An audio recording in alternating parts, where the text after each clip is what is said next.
Hello friends, myself Krishna Prabha.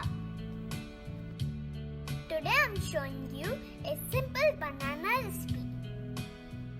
Let's see the ingredients we need. 2 ripened bananas cut in cubes.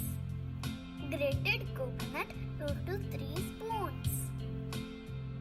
Sugar 1 spoon. Cashew nuts 5 to 6 cut in pieces. Let's start with the recipe. Take a bowl and put cubed banana in it.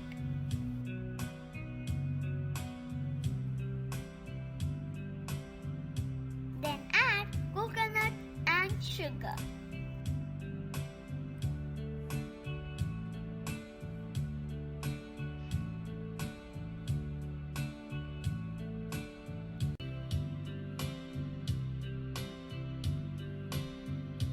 Mix a little.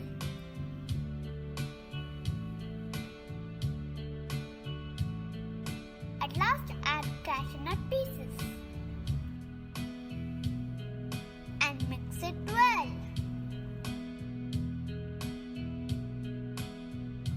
Now our banana recipe is ready to eat. You can eat this recipe with dosa or chapati or else just like a dessert. Thank you for watching my video. If you like my recipe, don't forget to like, share and comment it. Subscribe to our channel for more videos. Thank you. Stay healthy